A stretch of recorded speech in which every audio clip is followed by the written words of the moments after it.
سید الشہداء حضرت امیر حمزہ رضی اللہ تعالیٰ عنہ کے مزار پاک کی بھی بڑی شان ہے۔ کہا جاتا ہے کہ آپ کے مزار پاک پر دعائیں قبول ہوتی ہیں۔ کتابوں میں بھی آپ کے مزار پاک سے متعلق ایمان افروز واقعات لکھے ہیں، کچھ میں چاہوں گا وہ بھی بیان فرما دیں تاکہ ہمارے ناظرین کو مزار سید الشہداء کی اہمیت پتہ چلے۔ بسم اللہ الرحمن الرحیم۔ حضرت حافظ صاحب دیکھیں، حضرت سید الشہداء رضی اللہ تعالیٰ عنہ کا مزار اقدس وہ ہے جس پر ہر سال میرے نبی صلی اللہ علیہ وسلم خود تشریف لے کے جایا کرتے تھے۔ واہ واہ، آپ اندازہ فرمائیں اس سے بڑی سنت کیا ہو سکتی ہے، سبحان اللہ، اس سے بڑی شان کیا ہو سکتی ہے کہ نبی کریم علیہ السلام خود تشریف لے کے جاتے ہیں۔ پہلی بات، مزارات پر جانا بھی سنت سے ثابت ہوا۔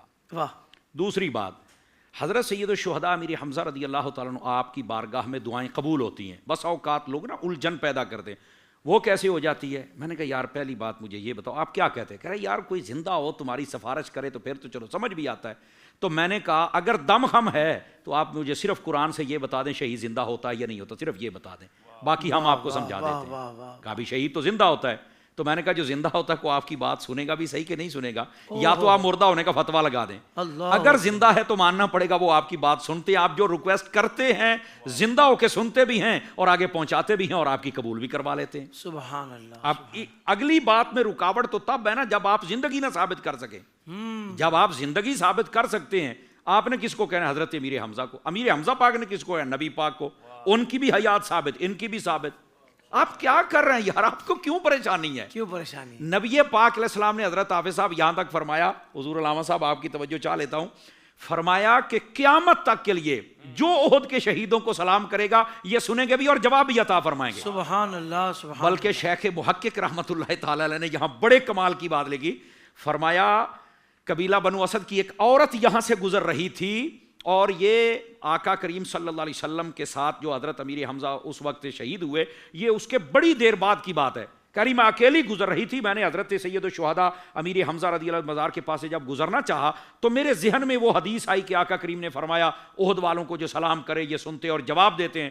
تو کہہ رہی گزرتے گزرتے میں نے ان پر سلام کیا تو فرمایا بلند آواز سے میرے سلام کا جواب آیا۔ میں نے دائیں بائیں دیکھا جواب کس نے دیا ہے، تو مجھے نظر کوئی نہیں آیا، لیکن مجھے یہ کنفرم ہو گیا کہ جو آقا کریم نے فرمایا تھا یہ سلام بھی سنتے اور جواب بھی عطا فرما سبحان دیتے۔ اللہ، سبحان اللہ۔ اب آج کل اگر کوئی کہہ سکتا ہے مجھے تو نہیں سنتا، تو میں نے کہا جن کانوں سے تم فضولیات سنتے ہو، گانے باجے سنتے ہو، ان کانوں سے تمہیں کیسے سنے گا؟ اور پہلے دل و دماغ کو صاف کر لے، پھر تیرے کانوں کو ساری بات سمجھ آ جائے گی۔ آج بھی ہر بدھ والے دن آپ چلے جائیں حضرت سید الشہداء کے مزار اقدس پر، کیا عرب کیا عجم کیا شرق و غرب کی دنیا جتنے بھی آئے ہوئے ہوتے ہیں وہ حضرت سید الشہداء کی بارگاہ میں آتے ہیں اور اپنی مرادوں کی جھولیاں بھر کے لے کے جاتے ہیں۔ واہ واہ واہ واہ۔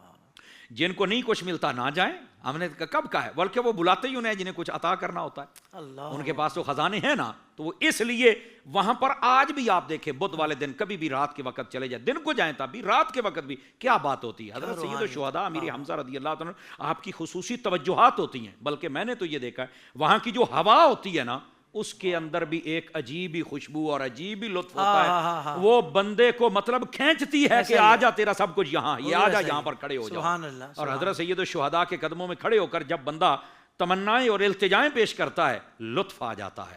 چھوٹے بچے کو جیسے اپنے ماں باپ کے پاس کوئی چیز مانگنے کے لیے لطف آتا ہے، مزہ آتا ہے کہ میں نے یہاں آنا ہے، مجھے سکون ملتا ہے، مجھے یہ چیز مل جائے گی، حضرت سید الشہداء کے قدموں میں چل کے بندے کی یہ کیفیت ہو جاتی ہے کہ یہ وہ جگہ ہے جہاں سے میری ساری مرادیں پوری ہو جائیں گی۔ یہ ہے آپ کا مزار اقدس، اور لوگ اس کو یاد رکھ لیں، صوفیاء کے اندر یہ بات مشہور ہے کہ آپ گورنر مدینہ ہیں۔ صحیح۔ صوفیاء فرماتے ہیں آپ امیر مدینہ ہیں، آپ کو نبی پاک علیہ السلام کی بارگاہ سے حاکمیت مدینہ کا یہ جو عہدہ ہے یہ حاصل ہے روحانی دنیا کے اندر۔ اب جس کا روحانیت سے تعلق ہی نہیں ہے اس کو کیا پتا؟ دیکھو نا، ایک موبائل میں کیمرہ ہی نہیں ہے تو وہ تصویر کیسے بنائے گا؟ جس میں روحانیت والا فنکشن ہی نہیں ہے اس جاہل کو کیا سمجھ آئے گی؟ یہ جس میں فنکشن ہے میں اس کو بات بتا رہا ہوں۔ بلکہ بعض صوفیاء یہاں تک کہتے ہیں کہ جب مدینہ شریف میں جانا ہے نا تو سیدھا سید الشہداء کے پاس جاؤ کہ ہم آپ کے پاس آ گئے، آپ سفارش کر دو، ہمیں قبول کر لیں بس۔